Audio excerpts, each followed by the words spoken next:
اعوذ باللہ من الشیطان الرجیم، بسم اللہ الرحمن الرحیم، الحمدللہ رب العالمین، اللہم صلی علی محمد النبی الامی وعلی آلہ وصحبہ وبارک وسلم۔ محترم خواتین و حضرات، السلام علیکم۔ حال سفر از فرش تا عرش، اب تک اس کی 27 ایپیسوڈز ہم آپ کے ساتھ شیئر کر چکے ہیں۔ ایک اتنی خاص کتاب، یقیناً آپ سب کو بہت کچھ اس سے سیکھنے کا، سمجھنے کا موقع مل رہا ہوگا۔ آپ میں سے مجھے یقین ہے بہت سے ایسے لوگ بھی ہوں گے جنہوں نے پہلے یہ کتاب پڑھی ہوگی، لیکن میرا اپنا اس کتاب کے بارے میں یقین ہے کہ اس کو بار بار پڑھنے سے یوں لگتا ہے کہ نئے نئے روحانی نقطے ہم پہ عیاں ہوتے ہیں، اور ہر بار دل کی ایک عجیب کیفیت ہوتی ہے، ہر بار ایک تڑپ پیدا ہوتی ہے، ایک طلب بھی پیدا ہوتی ہے، اور جی چاہتا ہے کہ بس ہم بھی اسی دنیا میں کہیں کھو جائیں، ہم پہ بھی ایسی ہی کرم کی نظر ہو جائے۔ اور سب سے بڑی بات ہے کہ زندگی کو ایک مقصد مل جاتا ہے۔ جیسے کہتے ہیں نا کہ اگر کسی کو زندگی کا کوئی مقصد نہیں مل رہا تو مجھے یہ لگتا ہے کہ وہ اس کتاب حال سفر کو پڑھ لے یا سن لے تو اسے زندگی کا ایک مقصد مل جائے گا، اور وہ مقصد یہ ہے کہ بس جتنا زیادہ ہم اپنے وقت کو کریم آقا صلی اللہ علیہ وآلہ وسلم پر درود و سلام کا نذرانہ بھیجنے میں صرف کر سکیں تو بس ہمیں یہ کرنا ہے۔ درود پاک جو اللہ کا ذاتی وظیفہ ہے اسے اپنی زندگی میں شامل کرنا ہے، وقت نکالنا ہے، اور بس اللہ سے دعا مانگتے رہنا ہے کہ اللہ کریم ہمیں توفیق بھی عطا فرما کہ ہم تیرے پیارے محبوب صلی اللہ علیہ وآلہ وسلم پر زیادہ سے زیادہ درود و سلام بھیج سکیں، اور ہمیں اس میں برکت اور استقامت عطا فرما۔ استقامت کی دعا بھی مانگنی ہے ہمیں۔ حضرت باغ حسین رحمۃ اللہ علیہ کو جو 6 خاص بشارتیں ملی ہیں ان سے بھی ہم نے فائدہ اٹھانے کی کوشش کرنی ہے۔ آپ یہ دیکھیے کہ آپ اس وقت جو ہمارے ساتھ ہیں، میری آواز آپ تک پہنچ رہی ہے، حضرت باغ حسین کمال رحمۃ اللہ علیہ کے سارے الفاظ آپ تک پہنچ رہے ہیں، اور آپ یہ دیکھیے کہ بارگاہ اقدس سے یہ قبول شدہ کتاب ہے۔ جیسا کہ پچھلی ایپیسوڈز میں آپ نے سنا بھی کہ حضرت باغ حسین کمال رحمۃ اللہ علیہ فرماتے ہیں کہ کہیں کہیں انہوں نے اپنی کیفیات یا احوال کو ملفوف انداز میں اگر لکھا انیشلی تو انہیں حکم دیا گیا کہ اس کو کھول کر بیان کر دیں، واضح طور پر لکھیں، اور پھر کانٹ چھانٹ کی گئی۔ تو میں تو کبھی جب اس کو سوچتی ہوں تو سوچتی ہوں کہ یہ وہ الفاظ ہیں کہ جو بڑی مقدس ہستیوں کی نظروں سے گزرے ہیں۔ اس کتاب کو خاص قبولیت حاصل ہے، تو یہ کیسے ہو سکتا ہے کہ آپ سب جو اس کتاب کو پہلے بھی پڑھ چکے ہیں، اس وقت بھی سن رہے ہیں، ہم سب پہ رحمتوں کے وہ چھینٹے نہ پڑیں، ہم اس نظر کرم میں نہ آئیں؟ یہ کیسے ہو سکتا ہے؟ انشاءاللہ۔ اور مجھے تو لگتا ہے کہ یہ اس کتاب کو سننا، اس کتاب کو پڑھنا، اس وقت ہم سب کا ایک ساتھ اس سفر میں شامل ہونا، یہ بھی قبولیت کی ایک نشانی ہی ہے۔ آئیے دیکھتے ہیں پیج 118، یہاں تک ہم پہنچ چکے ہیں۔ حضرت باغ حسین کمال رحمۃ اللہ علیہ کیا فرماتے ہیں؟ دربار اقدس صلی اللہ علیہ وآلہ وسلم سے جب مجھے سلسلہ تلقین و ارشاد پر مامور فرمایا گیا تو میں نے اپنے تئیں روحانی نصاب کی درجہ بندی یوں کی تھی کہ پہلے سال لطائف، دوسرے سال مراقبات ثلاثہ، اور تیسرے سال سیر کعبہ، روضہ اطہر، دربار اقدس میں پہنچایا کروں گا، مگر اللہ تعالیٰ کو کچھ اور ہی منظور تھا۔ میری کلاس کا ایک طالب علم کہ اسے میری بیعت کرنے کی 3 نمبر پر سعادت حاصل ہوئی، کسی وجہ سے بیعت کے چند روز بعد تک کالج نہ آ سکا، اس لیے میرے ساتھ ملاقات نہ ہو پائی۔ ایک روز نماز فجر کے بعد پہنچ گیا، میں نے خلاف معمول صبح آنے کی وجہ پوچھی تو کہنے لگا، کل رات میں نے خواب دیکھا کہ آپ ہمارے گھر تشریف لائے، مجھے جگایا اور نماز تہجد پڑھنے کی تاکید کی۔ اس کے ساتھ ہی میری آنکھ کھل گئی، اٹھا، وضو کیا، نوافل ادا کیے اور صبح کی اذان تک ذکر کرتا رہا۔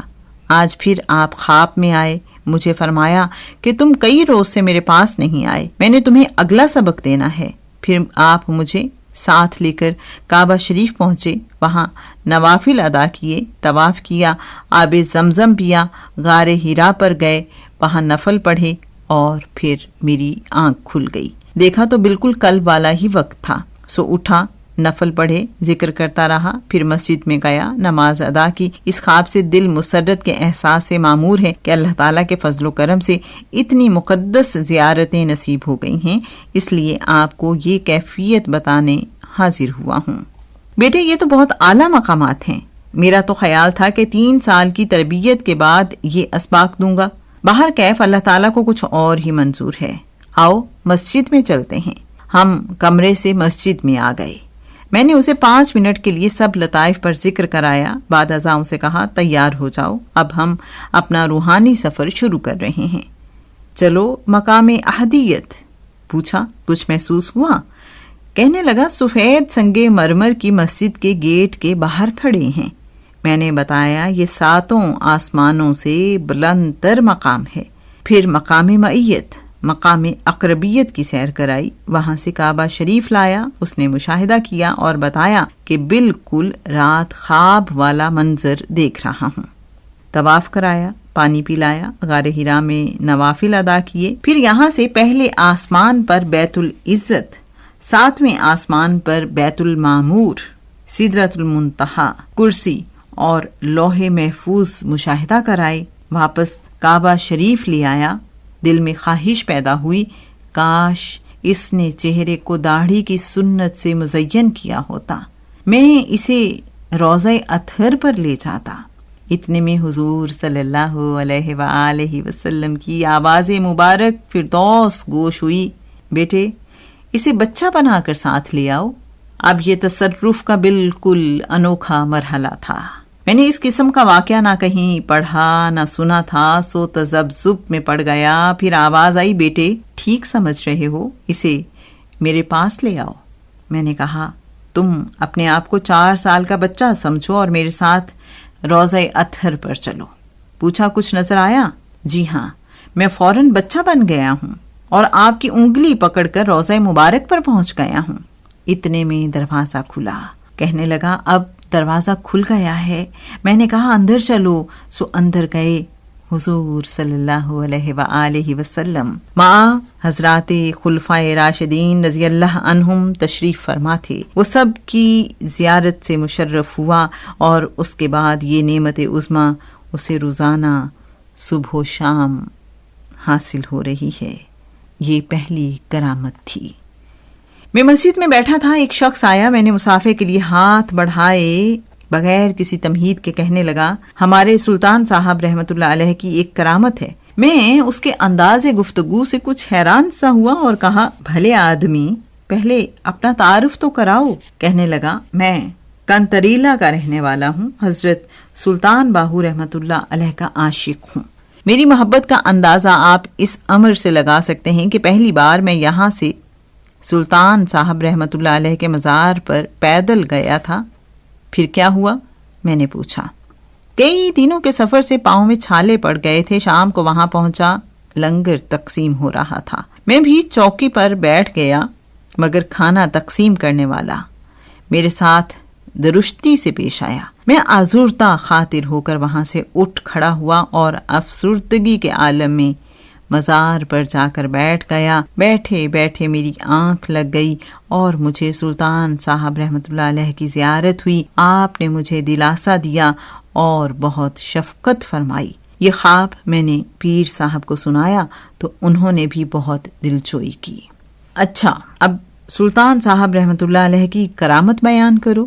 سلطان صاحب رحمت اللہ علیہ سے کسی مسافر نے ایک گاؤں رسول نگر کا راستہ پوچھا۔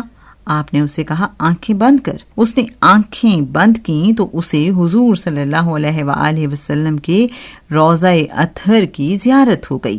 آپ نے فرمایا میرا رسول نگر تو یہ ہے۔ میں نے کہا حق ہے؟ میں نے پوچھا کسی اور بزرگ کی بھی زیارت کی ہے؟ کہنے لگا جی ہاں، حضرت خضر علیہ السلام کی بھی زیارت نصیب ہوئی ہے۔ میں نے کہا اپنا خواب بیان کرو۔ کہنے لگا خواب دیکھا کہ میں کسی سڑک پر جا رہا ہوں، سڑک کے کنارے پر ایک درخت کے نیچے ایک بزرگ تشریف فرما ہیں اور بہت سے لوگ ان کے پاس بیٹھے ہیں۔ میں نے کسی سے پوچھا یہ کون بزرگ ہیں؟ اس نے بتایا کہ حضرت خضر علیہ السلام ہیں۔ چنانچہ میں بھی دست بوسی کے لیے چلا گیا۔ آپ کے پاس پانی کا گھڑا پڑا ہوا تھا. جو ہی میں قریب پہنچا تو آپ نے گھڑے سے پانی کا پیالہ بھرا اور میری طرف بڑھا دیا، مگر پیالہ پکڑنے کی بجائے میری زبان سے نکلا یہ تو تھوڑا ہے، اور پھر میری آنکھ کھل گئی.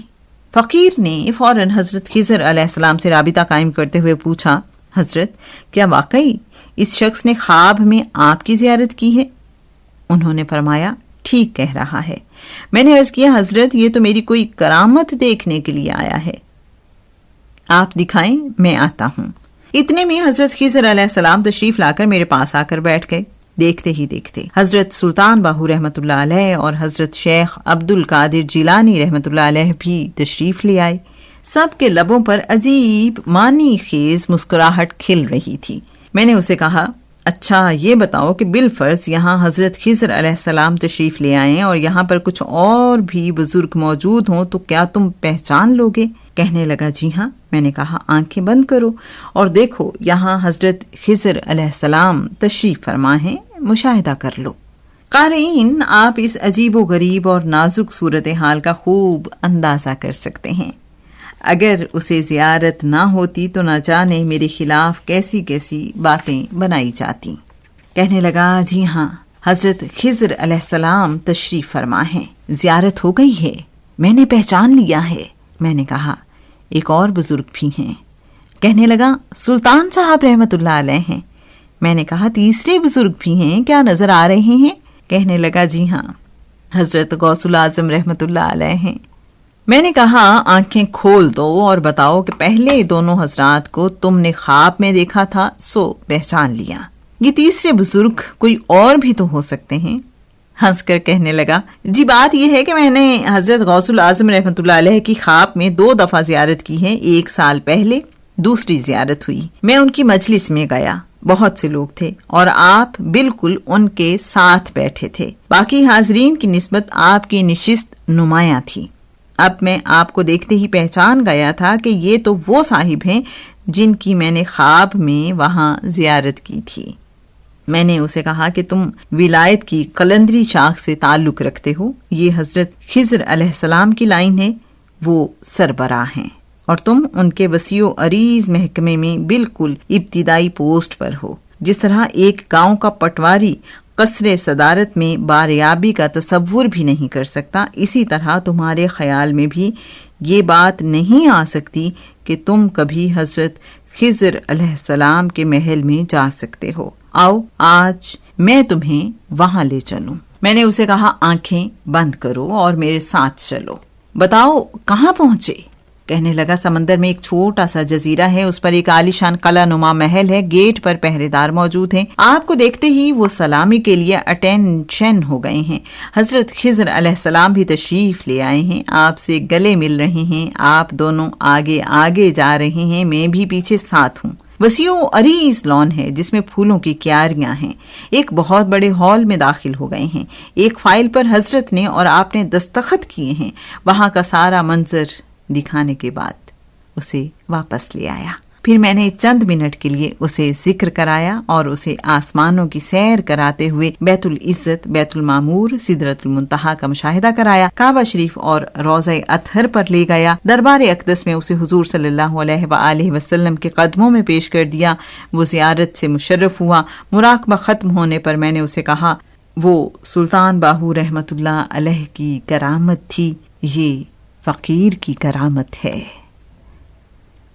حفیظ اہل سخن کب مانتے تھے، بڑی مشکل سے منوایا گیا ہوں. سنتے رہیے حال سفر از فرش تا عرش. اللہم صلی علی محمد النبی الامی وعلی آلہ وصحبہ وبارک وسلم.